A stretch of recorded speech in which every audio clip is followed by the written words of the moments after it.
जब अपचयन विभव बढ़ रहा है तो अपचयन क्षमता भी बढ़ेगी। ठीक है, तो लिखा गया श्रेणी, जो विद्युत रासायनिक श्रेणी, इसमें ऊपर से नीचे की ओर जाने पर तत्वों की अपचयन क्षमता बढ़ती है और अपचयन विभव भी बढ़ता है। जैसे हेलो दोस्तों, तो कैसे यार आप लोग, आशा करते हैं आप लोग मस्त होंगे और आपकी तैयारी भी मस्त चले होगी।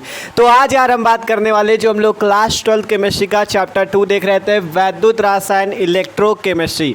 तो आज हम इसमें पढ़ने वाले बहुत ज़्यादा मोस्ट इंपॉर्टेंट टॉपिक विद्युत रासायनिक श्रेणी के बारे में, इलेक्ट्रोकेमिकल सीरीज के बारे में। क्या होती विद्युत रासायनिक श्रेणी, इसके जो प्रमुख लक्षण है वो क्या होते हैं और इसका अनुप्रयोग कि विद्युत रासायनिक श्रेणी का क्या प्रयोग है, क्यों इसे बनाया गया, तो सब कुछ बहुत ही मस्त तरीके से समझेंगे। ठीक है, अगर बात करें कि आपके एग्जाम में कैसा क्वेश्चन आएगा, तो क्वेश्चन पूछा जाता है पेपर पे कि विद्युत रासायनिक श्रेणी क्या होती है और इसके लक्षण तथा अनुप्रयोग बताइए, ये आपका क्वेश्चन आता है। तो एकदम मस्त तरीके से आज हम लोग विद्युत रासायनिक श्रेणी इलेक्ट्रोकेमिकल सीरीज के बारे में पढ़ेंगे। ठीक है, तो यार भाई प्लीज़ वीडियो को आखिरी तक देखना और सब लोग यार अपनी अपनी कॉपी पेन निकाल लो, एकदम मस्त तरीके से पढ़ने वाले विद्युत रासायनिक श्रेणी इलेक्ट्रोकेमिकल सीरीज के बारे में। क्या होती है इलेक्ट्रोकेमिकल सीरीज, देखो पहले थ्योरी से बताएंगे, फिर इसको कैसे याद करना है वो भी आपको ट्रिक भी बता देंगे जिससे आप याद कर सको, फिर लक्षण, फिर अनुप्रयोग, एकदम मस्त तरीके से। ठीक है, तो चलो पढ़ते हैं आपका विद्युत रासायनिक श्रेणी को। ठीक है, विद्युत रासायनिक श्रेणी को पढ़ते हैं। तो देखो सबसे पहले हमने यहाँ पे कुछ परिभाषा लिखी विद्युत रासायनिक श्रेणी के, पहले उससे पढ़ो फिर आपको समझाते हैं। हमने यहाँ पे क्या लिखा हुआ है कि विद्युत रासायनिक श्रेणी में कि विभिन्न धातुओं तथा अधातुओं, ठीक है, विभिन्न धातुओं तथा अधातुओं को उनके मानक अपचयन विभव के बढ़ते हुए क्रम में रखने पर जो श्रेणी प्राप्त होती है उसे विद्युत रासायनिक श्रेणी इलेक्ट्रोकेमिकल सीरीज बोला जाता है। क्या कहा गया, जब आप विभिन्न धातुओं तथा अधातुओं को उनके मानक अपचयन विभव के बढ़ते हुए क्रम में रखते हो तो उससे जो ये श्रेणी प्राप्त होती है उस श्रेणी को कहा जाता है विद्युत रासायनिक श्रेणी। अब बात आती है अपचयन विभव। ठीक है, तो सिंपल आपको अपचयन तो पता है, जैसे मान लो कोई भी है आपका, मान लो जैसे Cu2+ होता है। ठीक है, अगर ये दो इलेक्ट्रॉनों को ग्रहण करता है तो बनाता क्या है, Cu सॉलिड। ठीक है, तो जहाँ पे इलेक्ट्रॉन इस टाइप से जुड़ते हैं, जैसे Cu2+ पे दो इलेक्ट्रॉन जुड़े, तो जहाँ पे भी इलेक्ट्रॉन जुड़ते हैं या इलेक्ट्रॉनों का योग होता है वहाँ पे अपचयन होता है। ठीक है, और ऑक्सीकरण में क्या होता है, जैसे मान लो जिंक है, वो आपका Zn2+ बनाए और दो इलेक्ट्रॉन बाहर निकल जाए, तो जहाँ पे इलेक्ट्रॉन इस टाइप से अभिक्रिया में बाहर निकलते दिखे वो ऑक्सीकरण की अभिक्रिया होती है, और जहाँ पे इलेक्ट्रॉन इस टाइप से जुड़ते हुए दिखे वो अपचयन की अभिक्रिया होती है।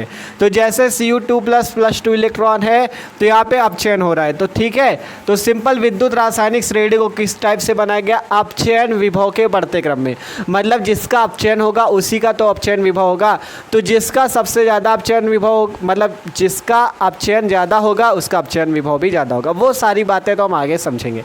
सबसे पहले परिभाषा हुई कि विभिन्न धातुओं तथा अधातुओं को उनके मानक अपचयन के बढ़ते हुए क्रम में रखने पर जो श्रेणी प्राप्त होती है उससे विद्युत रासायनिक श्रेणी कहते हैं। आप देखो अगर बात करें विद्युत रासायनिक श्रेणी की, तो ये देख सकते हो इस टाइप से ये विद्युत रासायनिक श्रेणी होती है। ठीक है, देख सकते हो यहाँ पे सबसे पहला आपका तत्व आता है लिथियम, फिर उसके बाद potassium, beryllium, strontium, calcium, sodium, magnesium, aluminium, manganese, जल और जिंक हो गया आपका, क्रोमियम, आयरन और cadmium, cobalt, nickel, tin, lead, H2 और ये यहाँ पे क्या है Cu2O2 और फिर I2। इस टाइप से आपके तत्व होते हैं। ठीक है, इस टाइप से आपके होते हैं।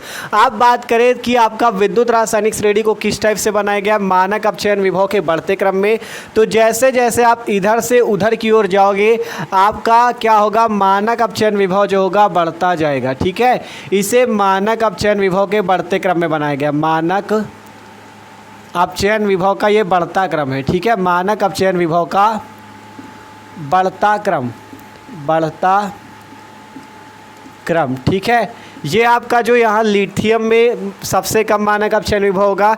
जैसे जैसे आप लिथियम से इधर की ओर जाते जाओगे आपको मानक अपचयन विभव के मान में वृद्धि दिखेगी। अगर आप इसकी श्रेणी को अच्छे से समझना चाहते हो तो देख सकते हो, यहाँ पे आपको बोर्ड पे स्क्रीनशॉट दिख रहा होगा, ठीक है।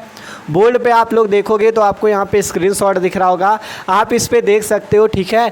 वीडियो को थोड़ा जूम कर लेना, करना दिख रहा हो वैसे दिख रहा होगा, ठीक है। आप यहाँ पे देखोगे तो सबसे पहले ये जो हमने इस टाइप से बनाया हुआ है, इसे इस टाइप से, ये आपका इस टाइप से श्रेणी बनी होगी। सबसे ऊपर तत्व होगा लिथियम, जिसमें अगर देखोगे तो जो लिथियम पॉजिटिव होगा Li+, ये एक इलेक्ट्रॉन को ग्रहण करके लिथियम बना रहा होगा, ठीक है। आप देखोगे अगर उस श्रेणी पे तो आपका Li+ जो है एक इलेक्ट्रॉन को ग्रहण करके लिथियम बना रहा होगा, ठीक है। तो जो Li+ एक इलेक्ट्रॉन को ग्रहण करके लिथियम बनाता है, मतलब इलेक्ट्रॉन जब ग्रहण होता है तो आपको हमने बताया वो अपचयन होता है, ठीक है। तो उसका जो अपचयन विभव होगा वो आपको वहाँ पे सामने दिख रहा होगा, ठीक है। सबसे पहले आपको ये अभिक्रिया दी गई होगी, Li+ प्लस इलेक्ट्रॉन लिथियम बन रहा है। फिर आगे आपको यहाँ पे क्या दिया गया होगा, इसका अपचयन विभव दिया गया होगा। इसका क्या दिया गया होगा, अपचयन विभव दिया गया होगा। आप लोग अच्छे से श्रेणी पे देखो, जो आपको बोर्ड पे यहाँ पे हमने PDF लगाई है, इसको आप देखो अच्छे से, इस पे आपको उसका अपचयन विभव भी दिख रहा होगा। इसी टाइप से जब नीचे आओगे K+ वाले पे तो उस पे K+ एक इलेक्ट्रॉन ग्रहण के पोटेशियम बना रहा होगा, उसका भी आपको अपचयन विभव कुछ दिया होगा, ठीक है। इसी टाइप से बेरिलियम का भी आपको कुछ अपचयन विभव दिया होगा, स्ट्रांसियम का भी कुछ दिया होगा, ठीक है। फिर आपका कैल्शियम का दिया होगा। इसी टाइप से नीचे तक के सभी के आपको अपचयन विभव दिए होंगे। अगर आप वहाँ पे देखोगे ध्यान से तो आपको सबसे पहला वाला माइनस पे दिया होगा, ठीक है। देख सकते हो यहाँ पे माइनस पे आपको दिया है, वैल्यू देखो यहाँ पे आपको बोर्ड पे दिख रही होगी, ठीक है। तो सबसे पहले माइनस पे जो भी वैल्यू दी है वो आपकी कम होगी, फिर उसके बाद जैसे आप नीचे बढ़ते जाओगे आपको वो वैल्यू बढ़ती चली जाएगी, मतलब मानक अपचयन विभव का मान बढ़ता चला जाएगा। आप इस वाले पे आओगे पोटेशियम पे तो उस पर इससे ज़्यादा होगा, पहले की अपेक्षा ज़्यादा होगा अपचयन विभव, और नीचे आओगे तो अपचयन विभव और ज़्यादा होगा। और जैसे जैसे आप सबसे नीचे आते जाओगे, जैसे जैसे आप यहाँ तक आते जाओगे आपको अपचयन विभव प्लस में भी मिलता जाएगा, ठीक है। प्लस का मतलब ज़्यादा होता जाएगा, यहाँ सबसे कम होता है। फिर उसके बाद जैसे जैसे नीचे आते जाओगे आपको मानक अपचयन विभव के मान में वृद्धि दिखती जाएगी, आपको उसका मान बढ़ता हुआ दिखता जाएगा, ठीक है। तो ये होता है आपका कि आपका विद्युत रासायनिक श्रेणी, जो पूरी श्रेणी देख रहे हो, इसमें जैसे जैसे आप ऊपर से नीचे की ओर आओगे, विद्युत रासायनिक श्रेणी में जैसे जैसे ऊपर से नीचे की ओर आओगे आपको मानक अपचयन विभव बढ़ता दिखेगा। इसीलिए कहा गया विद्युत रासायनिक श्रेणी में क्या होता है, विभिन्न धातुओं और धातुओं को मानक अपचयन विभव के बढ़ते हुए क्रम में रखा जाता है और इससे जो श्रेणी प्राप्त होती है उसे विद्युत रासायनिक श्रेणी, इलेक्ट्रोकेमिकल सीरीज बोला जाता है। ये सिंपल सी बात है, ठीक है। सिंपल समझ रहे हो ना। इलेक्ट्रोकेमिकल सीरीज क्या होती है, आपका विभिन्न धातुओं तथा धातुओं को मानक अपचयन विभव के बढ़ते हुए क्रम में रखने पे जो श्रेणी प्राप्त होती है उसे विद्युत रासायनिक श्रेणी कहते हैं। और यहाँ पे आपको इस टाइप से दिख रहा होगा, ठीक है। तो ये चीज़ आपने देखा वहाँ पे विद्युत रासायनिक श्रेणी पे, तो इस टाइप से हमने यहाँ पे बनाया, क्योंकि बोर्ड पे तो पूरा आएगा नहीं अगर हम इस टाइप से बनाएंगे, ठीक है। तो आपको भी कॉपी पे इसी टाइप से करना। अब बात करें अगर पेपर में इसको लिखोगे तो याद कैसे करोगे, ठीक है। सबसे पहले परिभाषा तो लिख दोगे कि विभिन्न धातुओं तथा धातुओं को उनके मानक अपचयन विभव के बढ़ते हुए क्रम में रखने पर जो श्रेणी प्राप्त होती है उसे विद्युत रासायनिक श्रेणी कहते हैं। अब अगर आप इसे याद करना चाहना तो देखो इसे इस टाइप से याद कर सकते हो। जैसे इसका लिथियम है, ये लिथियम का शुरुआत वाला अच्छा ले लो ली, ठीक है, ली ले लिया। पोटेशियम मतलब के है तो इसका ले लो का, ठीक है। और यहाँ पे बेरिलियम है तो इसका ले लो बे, और यहाँ पे स्ट्रांसियम है, ठीक है। तो इसको सीधा सीधा ऐसे लिख सकते हो, देखो लिख बे, ठीक है, लिख बे। और यहाँ पे सर इसको मान सकते हो, यहाँ पे का, ये आपका ना और इसका मग, तो लिख बे सर का नमक। और यहाँ पे अल, इसको एल्युमिनियम को अल लिख लो। आगे मंजन इसे मान लो, ठीक है, मन, और आगे जन, ठीक है। देख सकते हो कैसे हम समझा रहे हैं, समझने का प्रयास करो आप, इससे पूरा इसको पूरा याद कर लोगे। देखो अभी पूरा आपको समझाएंगे। लिखबे सर का नमक अल मंजन, और आगे अल मंजन के आगे क्या हो जाएगा, कर फिकड, ठीक है, कर फिकड। और आगे को निशन, को निशन, और फिर पब एच, ठीक है, इस टाइप से लिखबे सर का नमक अल मंजन कर फिकड़ को निशन पब एच। ये ट्रिक है सिंपल सी, इसी को आपको याद कर लेना है। ठीक है, इसको याद क्यों करना है, क्योंकि आप इससे क्या कर सकते हो, इस विद्युत रासायनिक श्रेणी को याद कर सकते हो। कैसे, देखो लिखबे, लिखबे का ये जो ली है, ली का मतलब लिथियम, तो आप जान जाओगे एलाई। ठीक है, और फिर है क्या, का, लिखबे पे आता है फिर का आता है, तो का मतलब ये के आ जाएगा आपका का। ठीक है, फिर बे है तो बे से क्या आ जाएगा, बे, बी ए बेरिलियम। ठीक है, और फिर सर, सर का मतलब एस आर, सर का मतलब स्ट्रांसियम। फिर इसके बाद का है तो का मतलब कैल्शियम। ठीक है, का मतलब सी ए का कैल्शियम। फिर आपका नमक, नमक में ना देखोगे तो Na मतलब सोडियम, मग में देखोगे तो मैग्नीशियम Mg, और फिर अल पे देखोगे तो Al, अल, अल मतलब एल्युमिनियम। फिर मन पे देखोगे तो मैग्नीज Mn मन। ठीक है, फिर जन पे देखोगे तो जन से आपको दो चीज़ याद रखना है, जन से जल को भी याद रखना है। H2O क्या होता है, जल होता है, तो जन से जल को भी याद रखना है और जन से जिंक को भी याद रखना है। ठीक है, जन से आपको दो चीज़ें याद रखना है, जन से जल को भी याद रख लेना, जन से जिंक को भी याद कर लेना। फिर कर, ठीक है, कर से क्या हो जाएगा, Cr कर। फिर आपका फी से क्या हो जाएगा, Fe मतलब आयरन। कड, कड से क्या हो जाएगा, Cd कड मतलब कैडमियम। फिर को से क्या हो जाएगा, CO का मतलब कोबाल्ट, को। ठीक है, फिर नी से क्या हो जाएगा, Ni नी। और फिर सन से क्या हो जाएगा, Sn मतलब टिन। ठीक है, और पब से क्या हो जाएगा, Pb मतलब लेड। फिर H से क्या हो जाएगा, हाइड्रोजन H2। आगे के ये दो अपने आप से याद रख लेना, Cu2O2 I2। ठीक है, तो ये एक सिंपल सी ट्रिक आपको बता दी कि आप इसको याद कर लो। ठीक है, कि विद्युत रासायनिक श्रेणी कैसे याद होगी। इसको पेपर में ना लिख के आ जाना, लिखबे सर का नमक अल मंजन कर फिकड़ को निशन पाबेज। इसको पेपर में नहीं लिखना, केवल आपको देखो जब परिभाषा लिख देना, विभिन्न धातुओं तथा धातुओं को उनके मानक अपचयन विभव के बढ़ते हुए क्रम में रखने पे जो श्रेणी प्राप्त होती है उसे विद्युत रासायनिक श्रेणी बोला जाता है। फिर आपको केवल ये इतना लिखना है, LIKBASRCA यहाँ से लेके यहाँ तक लिख देना। इस टाइप से एक तीर का निशान बना देना, लिख देना मानक अपचयन विभव का बढ़ता क्रम। ये नीचे वाला ना लिखना, ये आपको केवल याद करने के लिए बताया कि आपको विद्युत रासायनिक श्रेणी अगर याद करनी है तो सिंपल याद रख लो, लिखबे सर का नमक अल मंजन कर फिकड़ को निशन पब एच। लिखबे से जो ली आता है उससे लिथियम Li हो जाएगा, का जो आता है उससे के हो जाएगा पोटेशियम, बे जो आता है बेरिलियम, सर से स्ट्रांसियम, का से Ca मतलब कैल्शियम, ना से Na हो जाएगा, मग से Mg हो जाएगा, अल से Al हो जाएगा, मन से Mn हो जाएगा, जन से जल भी जान लेना और जिंक भी जान लेना Zn। कर से क्या हो जाएगा, Cr हो जाएगा, और फी से Fe हो जाएगा, कट से Cd हो जाएगा, को से Co हो जाएगा, नी से Ni हो जाएगा, सन से Sn हो जाएगा, पब से Pb हो जाएगा, H से H2 हो जाएगा, आगे Cu2O2 I2। ये याद कर लेना। ठीक है, तो ये सिंपल सी बात है विद्युत रासायनिक श्रेणी की। अभी आपने केवल इसकी परिभाषा सुनी, विद्युत रासायनिक श्रेणी क्या होती है। अब बात करते हैं विद्युत रासायनिक श्रेणी के लक्षण और इसके अनुप्रयोग। ठीक है, कि विद्युत रासायनिक श्रेणी के क्या लक्षण है और इसके अनुप्रयोग। इतना सबको समझ में आ चुका है, अब लक्षण और अनुप्रयोग देखो।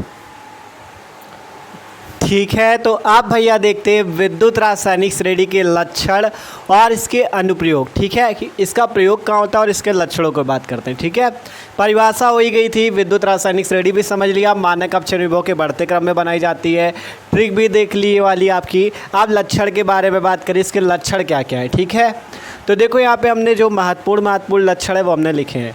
देखो पहला नंबर हमने लिखा कि जो विद्युत रासायनिक श्रेणी है, ठीक है, इस श्रेणी में ऊपर से नीचे की ओर जाने पर तत्वों की अपचयन क्षमता बढ़ती है। आपने देखा था श्रेणी इस टाइप से थी, ऊपर सबसे लिथियम था, सबसे नीचे आते जाओगे तो अपचयन क्षमता क्या होगी, बढ़ती जाएगी, क्योंकि अपचयन विभव भी बढ़ता जाता है।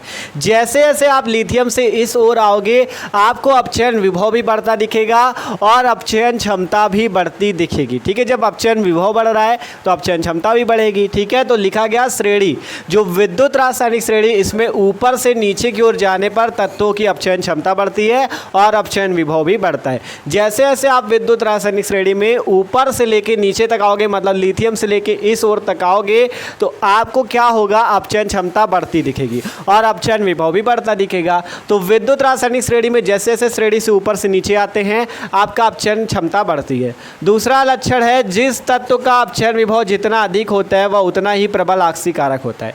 जिस तत्व का अपचयन विभव ज़्यादा होता है वो प्रबल आक्सीकारक होता है। ठीक है, जिसका अपचयन विभव ज़्यादा वह उतना ही ज़्यादा क्या होता है, आक्सीकारक। तो देखो आपको पता है अपचयन विभव इस ओर बढ़ेगा, सबसे कम इसका अपचयन विभव, फिर इसका, इस टाइप से यहाँ तक। तो आपका सबसे ज़्यादा किसका हो जाएगा आपका आक्सीकारक, ये I2 आपका सबसे ज़्यादा आक्सीकारक, और इसके आगे भी जो आएंगे वो भी आपके बड़े आक्सीकारक। तो मतलब इधर से लेके आप इधर तक जब तक आओगे तो आपको आक्सीकारक क्षमता बढ़ती दिखेगी, क्योंकि कहा गया जिस तत्व का अपचयन विभव जितना अधिक होगा उतना ही प्रबल आक्सीकारक होगा, जिसका अपचयन विभव ज़्यादा होगा वो आक्सीकारक भी ज़्यादा होगा। फिर तीसरा लक्षण है जिस तत्व का अपचयन विभव जितना कम होगा वह उतना ही प्रबल अपचायक होगा, जिसका अपचयन विभव कम होगा वो प्रबल अपचायक होगा। जैसे इसका सबसे कम है तो ये सबसे प्रबल अपचायक है, ठीक है। तो जिस तत्व का अपचयन विभव सबसे कम होगा वह उतना ही प्रबल अपचायक होगा, ठीक है। तो पहला लक्षण श्रेणी में ऊपर से नीचे की ओर जाने पर तत्वों की अपचयन क्षमता बढ़ती, ऊपर से नीचे आओगे अपचयन क्षमता बढ़ेगी। फिर जिस तत्व का अपचयन विभव जितना अधिक उतना ही प्रबल आक्सीकारक, जिस तत्व का अपचयन विभव कम वह उतना ही प्रबल अपचायक। और चौथा लक्षण देखो, हाइड्रोजन H2 के ऊपर के सभी तत्व जल या भाप के साथ क्रिया करके H2 गैस देते हैं। मतलब ये देखो H2 कहाँ पे, ये H2 के ऊपर, मतलब देख सकते हो इस टाइप से श्रेणी बनेगी, सबसे ऊपर ये है, फिर इसके बाद यहाँ पे जैसे ऐसे नीचे आओगे यहाँ पे कहीं जाके H2 मिलेगा। तो H2 के ऊपर के, मतलब H2 के इधर के जितने भी तत्व हैं ये आपका जल या भाप के साथ अगर क्रिया करते हैं तो H2 गैस मुक्त करते हैं या H2 गैस देते हैं, ठीक है। हाइड्रोजन के इस ओर के जितने भी आपको तत्व दिख रहे हैं, या कह सकते हो हाइड्रोजन से ऊपर के जितने भी तत्व हैं ये आपका जल या भाप के साथ क्रिया करके H2 गैस देते हैं, ठीक है, H2 गैस देते हैं। तो ये है इसके लक्षण, विद्युत रासायनिक श्रेणी के लक्षण, ठीक है। लक्षण समझ गए।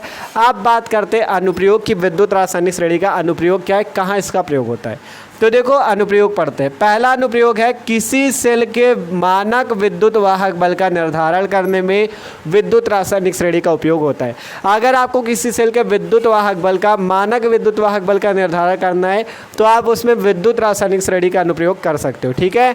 दूसरा है धातुओं की क्रियाशीलता की तुलना में कौन धातु ज़्यादा क्रियाशील है, कौन धातु कम क्रियाशील है, इसका निर्धारण करने में भी किसकी प्रयोग किया जाता है, विद्युत रासायनिक श्रेणी का, ठीक है। कहा गया ना धातु की क्रियाशीलता की तुलना में कौन धातु ज़्यादा क्रियाशील, कौन धातु कम क्रियाशील, इसकी तुलना करने में विद्युत रासायनिक श्रेणी का अनुप्रयोग किया जाता है, ठीक है। तो ये दो अनुप्रयोग हैं किसी सेल के मानक विद्युत वाहक बल का निर्धारण करने में और धातु की क्रियाशीलता की तुलना में। तो इतना ही आपको लिखना है। सबसे पहले बात आई विद्युत रासायनिक श्रेणी की परिभाषा लिख देना, फिर आप यहाँ पे विद्युत रासायनिक श्रेणी ये लिख देना, ठीक है। इसकी ट्रिक केवल याद कर लेना, कॉपी पे ट्रिक डाल के लिख लेना, ये लिखबे सरकार नामक अलमंजन कर फिकड़ कोनिशन पबेच, ठीक है। ये आपकी हो जाएगी ट्रिक। और इसके बाद इसके लक्षण ये हो जाएंगे, विद्युत रासायनिक श्रेणी के लक्षण, और ये हो जाएंगे अनुप्रयोग। इतना लिख देते हो तो जितने 3 नंबर या 5 नंबर जितने नंबर पे भी पेपर में पूछा जाएगा आप आराम से फुल नंबर पा जाओगे, ठीक है। तो पूरा आशा करते हैं सबको समझ में आ चुका है। तो समझ में आओ यार, तो वीडियो को लाइक कर लो और चैनल पे जो लोग भी नए हैं वो सब्सक्राइब कर लो, ठीक है। डिस्क्रिप्शन में प्लेलिस्ट मिल जाएगी क्लास 12 केमिस्ट्री की, उस पर आपको इस चैप्टर के जितने भी वीडियो अभी तक पढ़ाए, डेनियल सेल, विद्युत अपघटनी सेल, और भी जितने भी टॉपिक, इलेक्ट्रॉड विभव, मानक इलेक्ट्रॉड विभव, नर्नस्ट समीकरण, जितने भी मतलब टॉपिक हैं सब आपको क्लास 12 केमिस्ट्री वाली प्लेलिस्ट पे मिल जाएंगे। उस पर पहला पार्ट विलियन भी आपको मिल जाएगा, विलियन के भी सभी टॉपिक हमने कराएं, वो सारे वीडियो आपको केमिस्ट्री वाली प्लेलिस्ट पे मिल जाएंगे। और फिजिक्स की भी प्लेलिस्ट है, डिस्क्रिप्शन पे आप देखना, फिजिक्स वाले पे आपको फिजिक्स के वीडियो मिल जाएंगे। क्लास 12 फिजिक्स, क्लास 12 केमिस्ट्री दोनों की मस्त तैयारी हो रही है, तो मस्त तैयारी करो अपनी चैनल से, ठीक है। सब्सक्राइब कर लो चैनल को और दोस्तों के साथ भी यार वीडियो शेयर करो, जिससे वो भी अपनी तैयारी कर सके और एग्जाम में मस्त नंबर भी ला सके, ठीक है। तो मिलते हैं अगले वीडियो पे, स्क्रीनशॉट इसका कर लो।